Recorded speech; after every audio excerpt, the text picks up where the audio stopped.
Hello students, welcome to Gradeup. How are you doing today? Let me see how many people are in. Let me check. And accordingly, I'll be answering your queries as well, guys. Just a minute, let me just.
Alright, tell me now. Can you hear me now?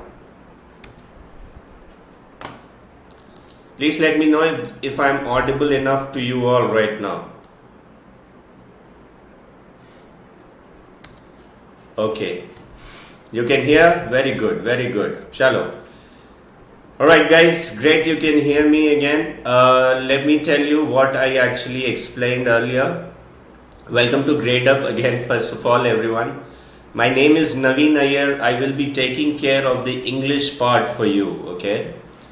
So you all must be aware about the CLAT exam which is conducted every year, okay? So you have to clear it in order to get into the top law universities all over India.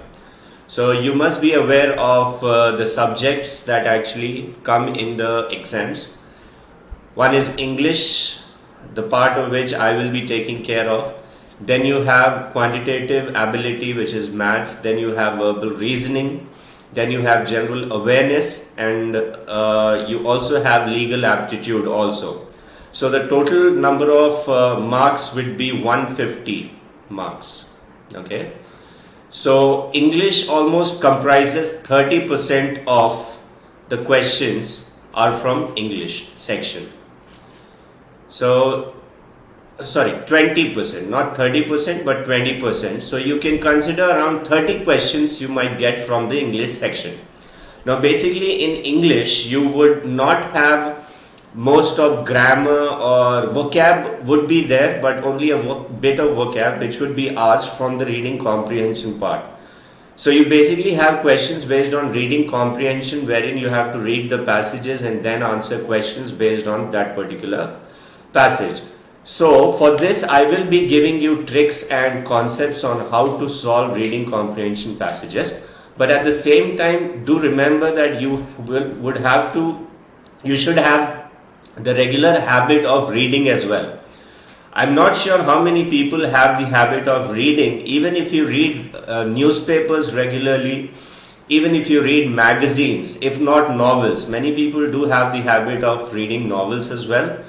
But even if you read newspapers or magazines regularly, I'm sure you can easily clear the reading comprehension part for sure. Okay, so if you do not have the habit of reading, guys, please at least start reading newspapers, because even the general knowledge GK general knowledge part would be actually enhanced when you read current affairs or newspapers regularly. So that would always help you throughout your life, even when you clear your exams, when you get into college or when you get into jobs, even those things would help you. So make it a habit to read newspapers regularly, guys. Okay. Which newspaper? Krishna is asking which newspaper. Let me tell you, Krishna, in order to see most of the newspapers, the Times of India or Hindustan Times, basically when you see, they are not grammatically completely correct, because I can still find many errors when it comes to the most common newspapers.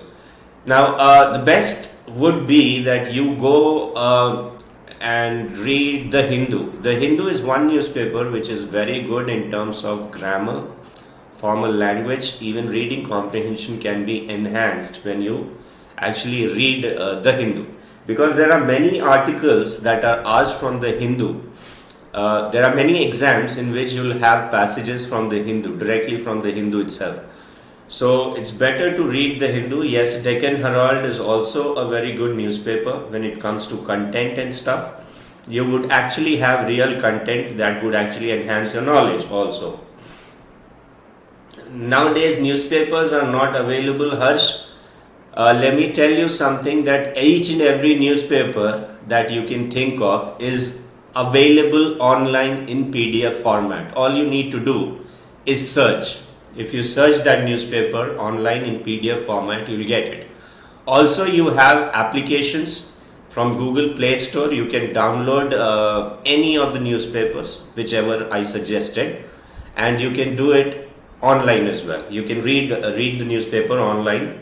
I would not say only editorials. Editorials obviously is very good. Yes, at the same time it's better you read the entire newspaper.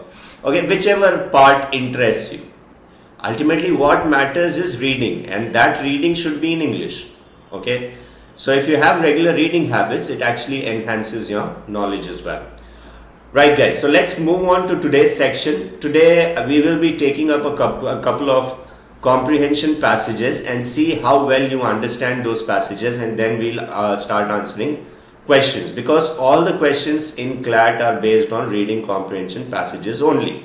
So when it comes to the tricks, I will give those tricks in a later part of the session and throughout the course as well. In the course I will be giving you tricks and concepts on how to solve the reading comprehension passage. Now let's move on to the first slide today guys. At any point in time, if you have any doubts, you can actually ask me through the chat box. Okay, so let's move on. Now before I move on, obviously you must be aware about the coronavirus pandemic which is spread all over the world. So please be hygienic, wash your hands and feet properly, which is very important. Please be safe, please stay at home, and the government will tell us what to do next exactly. So hygiene is the most important thing which would help you stop spreading the disease. Okay, it's possible that you might be immune to this disease, but you might actually knowingly or unknowingly spread it to other persons who might be affected badly through it.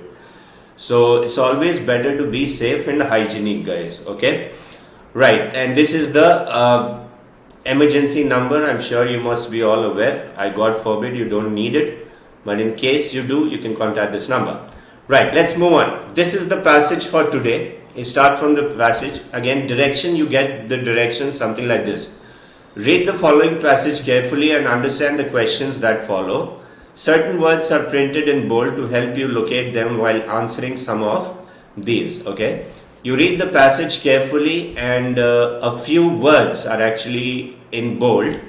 So you would get instructions on what to do with those words when the questions are asked later after the passage. Okay, so let's read the passage guys.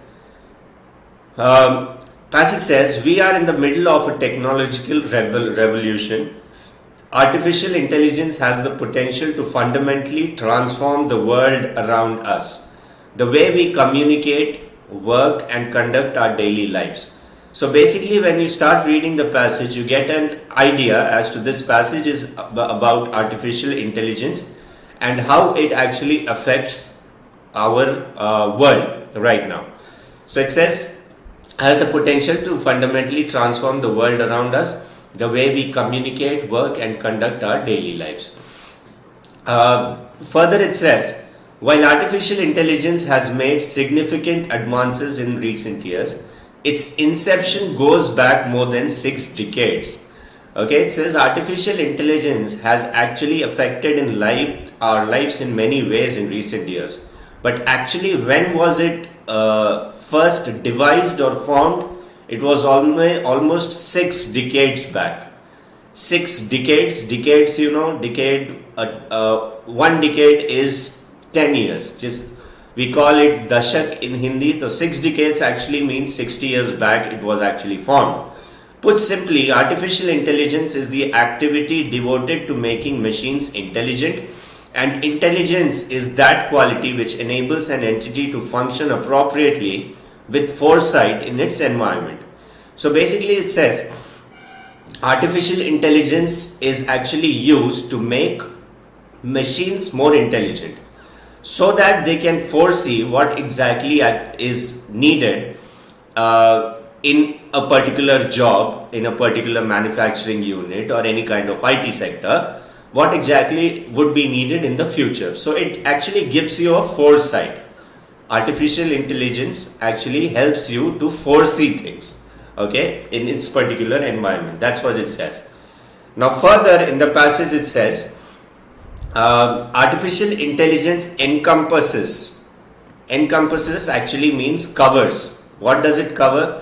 Deep learning, computer vision, robotics, collaborative systems, machine learning, and natural learning process, among other things. Okay, these are the things which it comprises or what it covers. Okay, today for example, when you upload photographs on Facebook, it can recognize faces and suggest tags with nearly 90% accuracy.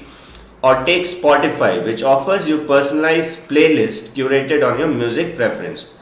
I'm sure you people might have come across such intelligence in your phones as well.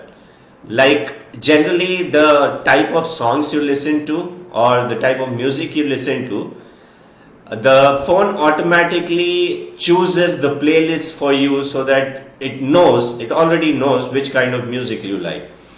Also in Facebook, you all know that you can easily tag people, or even in Google, what it actually does is you recognize the face of this particular person and it collates the data and gives you the collection of all the photographs of that particular person, if you are aware of that. So these actually are done by what? These are done by artificial intelligence.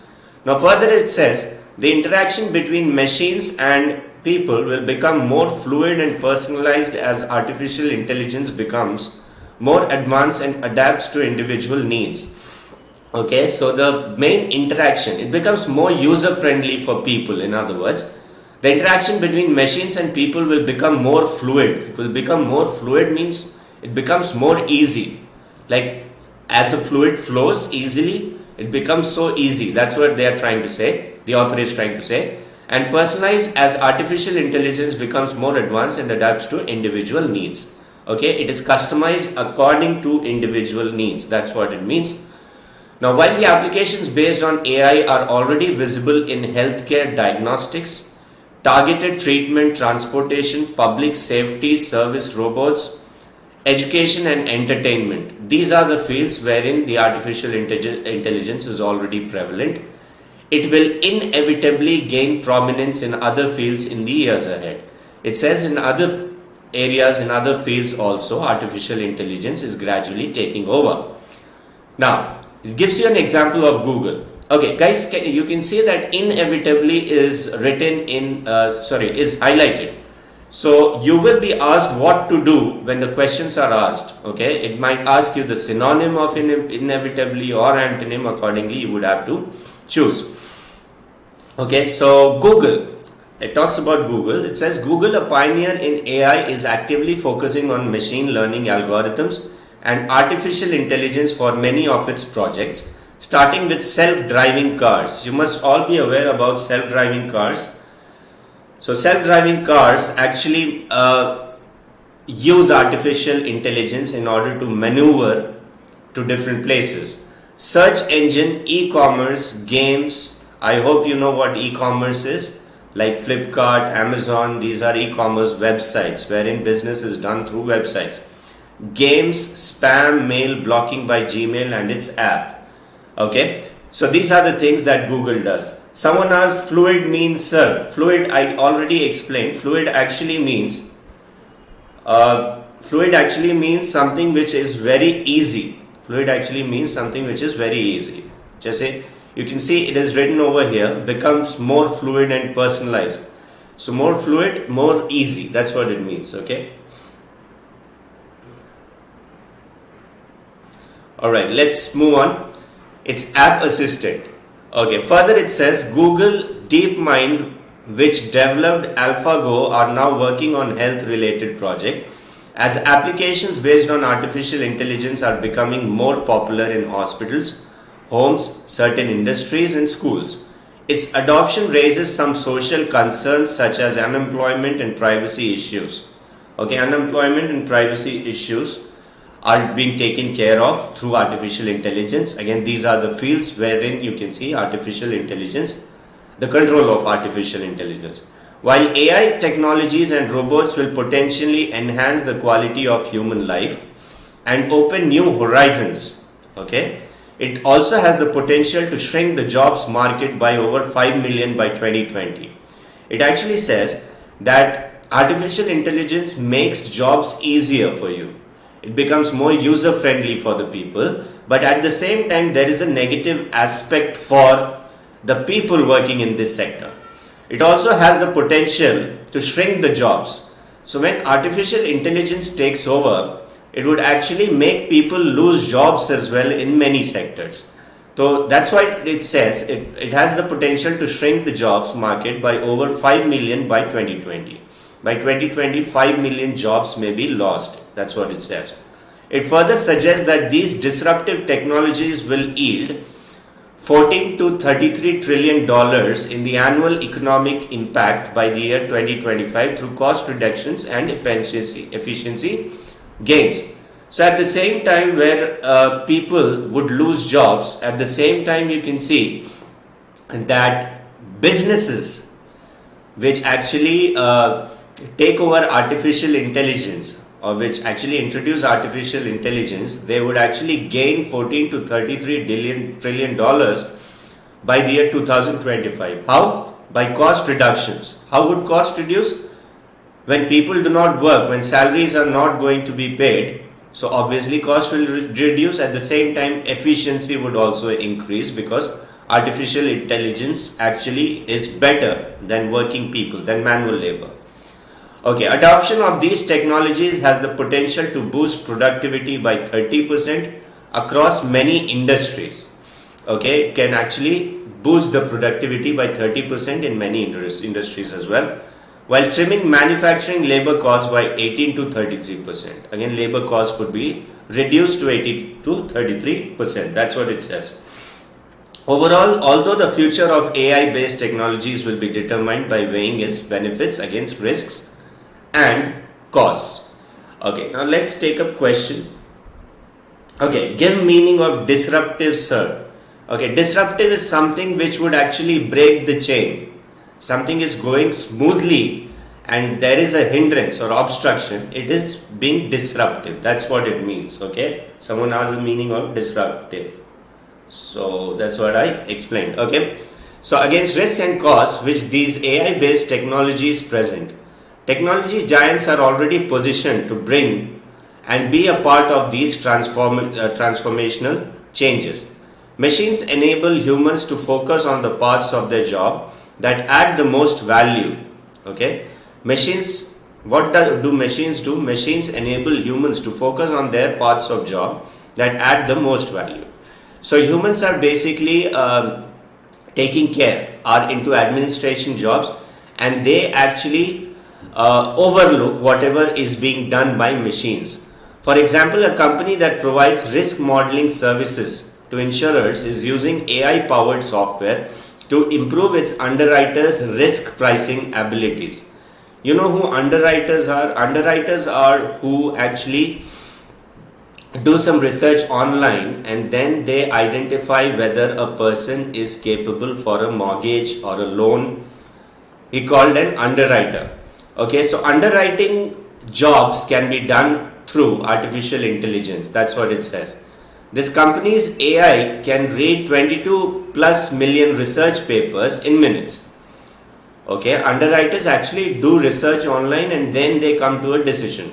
But what artificial intelligence can do, it can actually read 22 plus million research papers in minutes. In a few minutes, it can read so many papers and then decide as well. It can actually, because it has a foresight, it can decide. How long would it take a human to do that? Okay, the author is asking how long would a human take to read 22 plus million research papers. Obviously it would take a very long time, so that's why artificial intelligence is preferred here. Because their AI handles the reading, their data analysts can focus on analyzing. Okay, AI actually takes care of the reading part and then it gives you a solution to that. So the data analysts, they actually focus on analyzing what exactly needs to be done. As a result, they are able to price risk more efficiently and more accurately. Okay, accordingly they are able to determine the price risk as well. Okay, because of the help of artificial intelligence. They can even create new insurance products to meet the changing demand. This is augmented intelligence in action. Okay, so suppose the trend, the artificial intelligence gives you a trend of, suppose it's a kind of a medical insurance. So it would actually give you a trend of what kind of insurance is actually needed by the people. So accordingly, the sales can be pitched on those particular aspects which actually people look for in a medical insurance, for example. So that's what can be done through artificial intelligence. Okay, great. So let's move on to the questions now, guys. The first question says, with reference to the context of the passage, according to the passage, which of the following statement or statements is true about artificial intelligence? Which of the following statements are true about artificial intelligence? That's what it says. So first option says, an advanced and adaptable artificial intelligence will promote a smooth interplay between humans and machines. Okay. Second says, apart from effective addressing privacy concerns effectively, AI will be instrumental in boosting productivity in the manufacturing sector. Okay, now let me tell you guys, when it comes to reading comprehension, intentionally, the person who has set the paper, he would intentionally give you options that are off topic.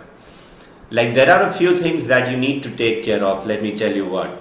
If any of the options contains an addition, that would be wrong. If any of the options contains a deletion, that would be wrong.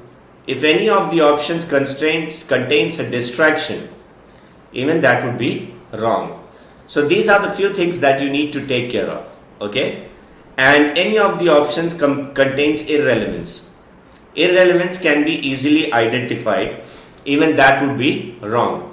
So the first option, let me tell you, an advanced and adaptable artificial intelligence will promote a smooth interplay between humans and machines. This is actually given in the passage, which is clearly written.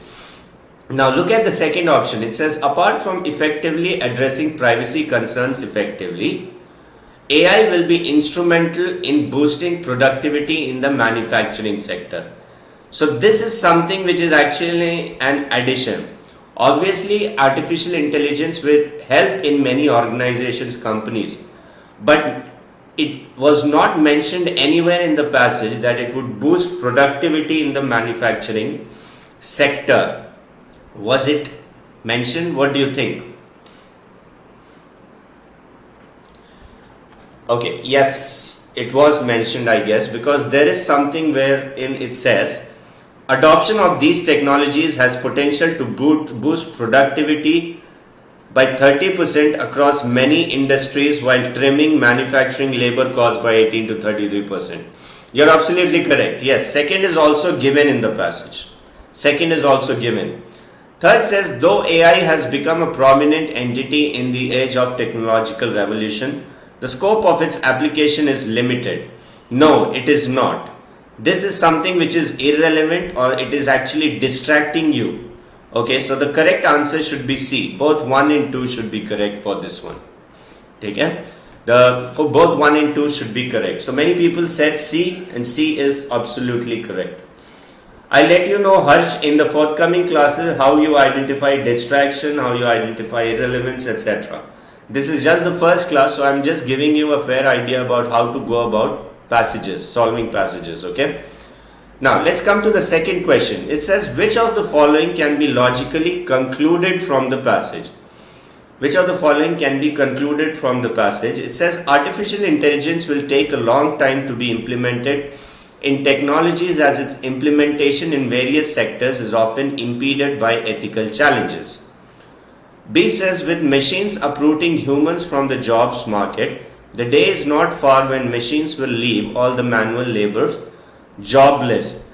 So it says what can be logically concluded from the passage. Okay. It says artificial intelligence will take a long time to be implemented in technology as its implementation various sectors often impeded by ethical challenges. No, it's not given anywhere. B says with machines uprooting humans from jobs market, the day is not far when machines will leave all manual laborers jobless. Will it leave all manual laborers jobless?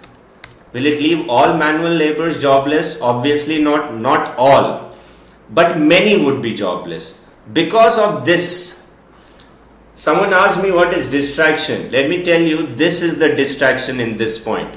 Because it would not leave all laborers jobless, but most of the laborers jobless. So this option is trying to distract you. It's trying to confuse you. C says, irrespective of its impacts, artificial intelligence will become an integral part of our lives in the years to come. Yes, this is absolutely right. C can be there. D says the negative aspects of AI exceed the positive ones. It's not true. AI can never be completely relied on as it does not have the potential to control the subjective aspects of human life. This is not mentioned in the passage anywhere. So you cannot say D also. So the correct answer for this one should be C again. C should be the correct answer. Okay. Alright, let's move on to the next question. Next question says the author is likely to agree with which of the following statements? Which of the following statements will the author agree to? Option A says as opposed to shrinking the job market, AI based technologies are expected to facilitate more employment opportunities. Okay, will it give more employment opportunities? Does the author think so? No, first is wrong. It would rather make people lose jobs, but not employment opportunities will not increase. Okay. B says AI based technologies have the potential to carry tasks like data analysis, decision making and brainstorming. Okay. Is it again given AI to have the potential to carry tasks like data analysis, decision making and brainstorming? Now brainstorming is something which is an addition. It is not given anywhere in the passage. So we'll remove B as well. C says augmented intelligence could allow humans to gain expertise in machine learning as the two are interlinked. Again, it is not given anywhere. D says once the AI technology gets fully developed, the requirement of human beings in insurance companies will get eliminated. Now, the requirement of human beings will get eliminated, that is sure. But in insurance companies, it will not get eliminated. In insurance companies, it would basically help the human beings to actually get to a proper decision at the price risk factor. So this is not also true. And E says in order to price risk efficiently, machines can be used to perform tedious mechanical tasks, while human labor can take care of analytical segments. Absolutely right. E is the right answer for this one, guys. E should be the right answer. Okay? Good. Let's move on. This is the next question. Again, highlighted word. Which of the following words is the most opposite in meaning to trimming as used in the passage? Trimming was used in the sense to cut jobs for many people. That is trimming. So you have to give the antonym, the opposite word. Is it accruing, bolstering, perpetuating, hindering, or inspiring? What do you think should be the answer for this one? Trimming actually means to cut jobs. Okay, jobs are lost, which is trimming. So the antonym for this one should be accruing. Accruing, which keeps on increasing. Trimming keeps on decreasing. Accruing keeps on increasing. Okay, bolstering actually means to boost. To boost something is bolstering. Perpetuating matlab something means something which keeps on continuing. That is perpetuating. Hindering means to be an obstruction. Okay, to be an obstruction, that is hindering, and inspiring, something from which you really get very inspired or motivated, that is inspiring. Okay. Next question. Question number 5 says, which of the following words is most opposite meaning to inevitably at used in the passage? Inevitably actually means unavoidably, that which cannot be avoided, which is inevitably. Okay. So A says you have to give the opposite again, antonym: gruesome, horribly, uncertainly, harmless, or beneficial. So inevitably is something which cannot be avoided. Okay, so antonym, what do you think should be the antonym for this one? Gruesome actually means very violently. Okay, horribly means something which is very, very bad, which is horrible or horribly. Uncertainly, something which is not sure. If I say inevitably, inevitably is something which cannot be avoided. Okay, so the closest, if you look at the antonym part, the opposite word should be C, guys. Uncertainly is correct. Harmless is something that doesn't cause harm, and beneficial, that causes, that actually helps you in something, is beneficial. Okay, so I hope that is clear to you all. Now, this is the next passage for today. It is a small passage compared to the previous one. Let's go through this passage as well. Now, this passage says, in many countries, the United States included, students' economic backgrounds often determine the quality of the education they receive. Richer students tend to go to schools funded by high property taxes, with top-notch facilities and staff that help them succeed. In districts where poorer students live, students often get shoddy facilities, out-of-date textbooks, and fewer guidance counselors.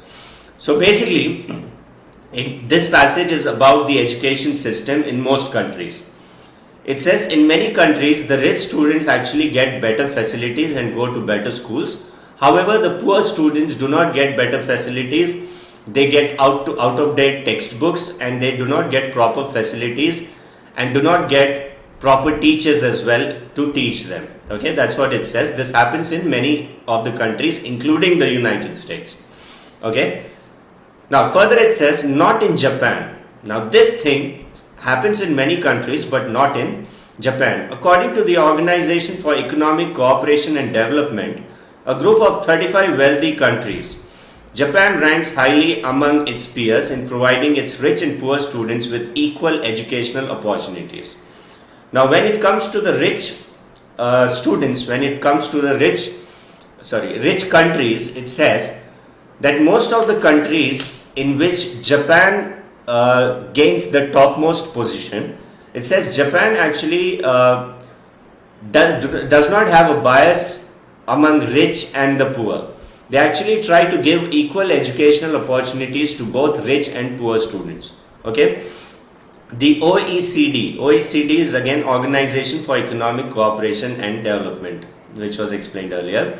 The OECD estimates that in Japan only about 9% of the variation in student performance is explained by students' socio-economic backgrounds. Okay, only 9% variation is there among the rich and poor. However, mostly the rich and poor are provided equal facilities, good teachers, everything is equal in Japan. Okay, there is just a 9% variation compared to other countries, it says. Peers. Garunad Manda says peers are something which peers basically means friends. Okay, peers means friends. Or when you go to school, your classmates are your peers. When you go to college, your college mates are your peers. So peers are someone whom you work with, whom you study with. So basically they are your friends. Alright. Okay, let's move on. Further it says in the passage, the OECD average is 14% and in the United States it's 17%. Okay. The OECD average in most rich countries it is 14%. However, in United States it's 17%. The variation is almost 17%, wherein in Japan it was only 9%. Okay. In Japan you may have poor areas but you don't have poor schools. It says in Japan there may be areas which may be poor, but you do not have poor schools wherein the facilities are very shoddy or bad, or you have got incapable teachers. That doesn't happen in Japan. Perhaps as a result, fewer students in Japan struggle and drop out of school. Very few students in Japan actually struggle and drop out of school. That's what it says. The country's high school graduation rate at 96.7% is much higher than OECD average and the high school graduation rate in the United States, which is 83%.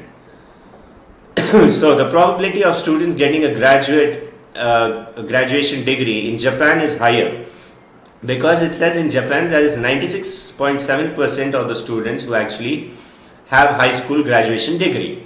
However, in the United States is just 83%. Now, plus it says poorer children in Japan are more likely to grow up to be better off in adulthood compared to those in countries like the US and Britain. Okay, it says students who actually complete high school graduation in Japan, they actually have the probability of getting better jobs when they become an adult compared to the adults of US and Britain. Those Scandinavian countries lead in this regard. Okay, there is a catch, there is a exception to it. The Scandinavian countries actually lead. They lead compared to Japan and compared to US and Britain. It's one of the few education systems that does well for almost any student. Andreas Schleicher, who oversees the OECD's work on education and skills development, told me, adding, disadvantage is rarely seen as a collective responsibility. Okay, Andrea Schleicher, who actually takes care of the OECD's work, she actually stated to the author that disadvantage is really seen as a collective responsibility. If someone has a disadvantage, you have to ensure you have a collective responsibility in order to develop everyone, each and everyone. So each and everyone has a collective responsibility for that. Right, let's move on to the questions now. Question number 6 says, which of the following can be inferred from the passage? Which of the following can be inferred from the passage? Try to identify what it can be. Okay, even developed countries face challenges in providing quality education to students belonging to the economically weaker section. Okay, it says even developed countries face challenges in providing quality education to the students belonging to the economically weaker section. Economically weaker section actually means someone who is poor, the students who are poor. So obviously this is true according to the passage. This is given in the passage, so you can infer that as well. Okay, second option says the high school graduation rate is exceptionally high in Japan. Again, this is clearly mentioned in the passage. You can infer that as well. Option 3 says the dropout rate of students in Japan is a myth. It says dropout rate of students in Japan is a myth. It's not that students do drop out in Japan as well, but it's not completely true. It's not completely false, because a few students do drop out in Japan as well. So the correct answer for this one should be D. Both 1 and 2 is the correct answer. Very good. Many people have answered correctly in the chat. If you have any doubts, guys, you can actually ask me as well at any point in time. Okay, let's move on to the next question. Now please read the question carefully and try answering giving the options. Try answering the question. Okay, the next question says, what does the author mean when he or she says disadvantage is really seen as a collective responsibility? Disadvantage is seen as a collective responsibility. What do you think? What would it mean? First option says the failure to achieve total education equality is a challenge in Japan. Is that what it means? You have to get the meaning of this particular statement given by the author. Okay, the failure to achieve total education equality is a challenge in Japan. Is it a challenge in Japan? Is that what it means? B says the achievement of educational equality in Japan has been the major reason behind the economic prosperity of Japan. The achievement of educational equality in Japan has been the major reason behind the economic prosperity of Japan. C says the policies of the government would be the sole reason if educational inequality were to exist.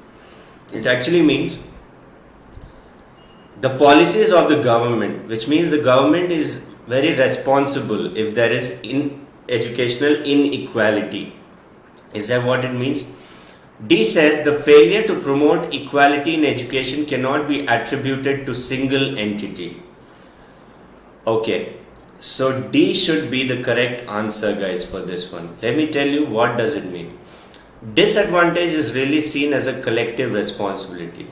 If there is disadvantage, like if students are not getting proper education, it's not an individual's responsibility. It is a collective responsibility of everyone who is concerned in that particular department, like the education sector. So that's what it means. The failure to promote equality in education cannot be attributed to single entity. Not only a single person is responsible for that. Each and every person who is actually related to that particular sector will be responsible. So that's what it means. So D is the correct answer for this. Many people have answered it correctly. So you are right. Okay, let's move on to the next question. Which of the following statement is true with respect to the passage? According to the passage, you have to identify which of the following statement is true.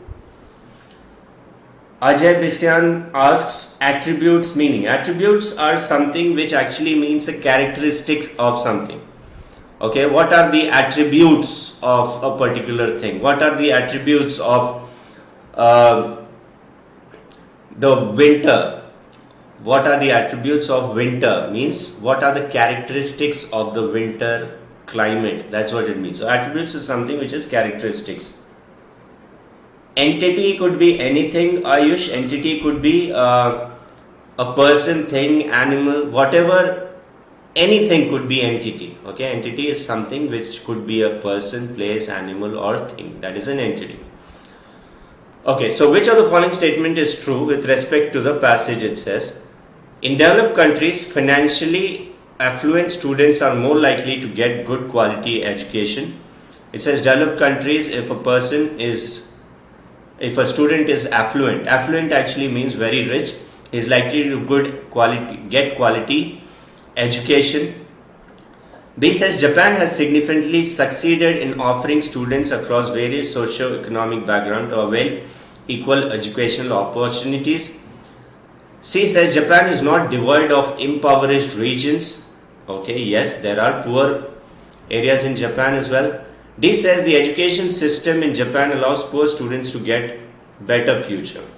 Obviously it does. So it should be all of these, guys. E is the correct answer for this one. Okay, all of these is correct in context of the passage. Okay, it's actually given developed countries financially affluent students are more likely to get good quality education. Yes, it actually even in developed countries like the US, the first sentence of the passage says that. So each and every option should be correct in this one. Let's move on to the next question. Next question says, which of the following words is similar in meaning to tend as used in the passage? You remember where tend was used in the passage? If you do, let us check where tend was written. It says richer students tend to go to schools funded by high property taxes. It means they are likely to go.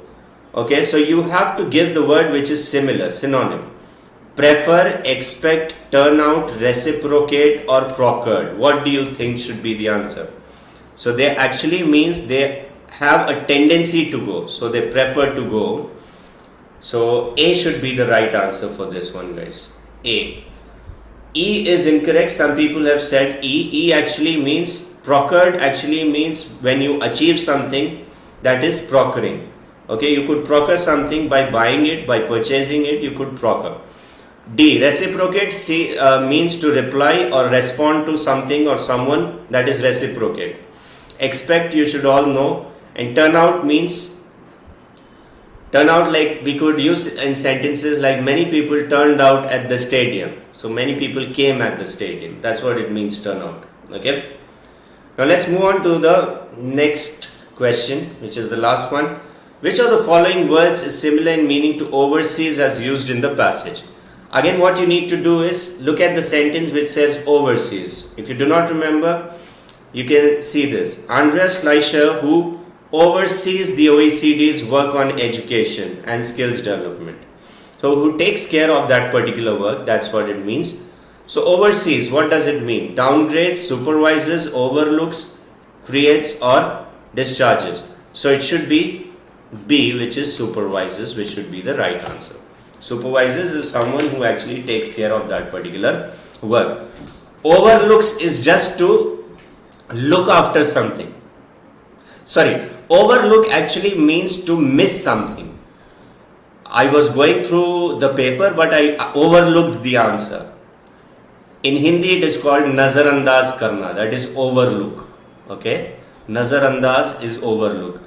Okay, so I hope you know the meanings of downgrades, like upgrade and downgrade. Discharges actually means to take up responsibilities and discharge the duties. Okay, to complete a duty is discharge. Okay, so I hope you actually understood the passages very well, guys. Now let's come to the course. I'll give you a summary of what the course offers.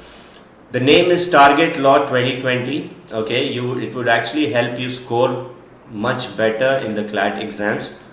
Okay, the key points in this particular course are: you'll get 100 plus live classes for the new CLAT pattern.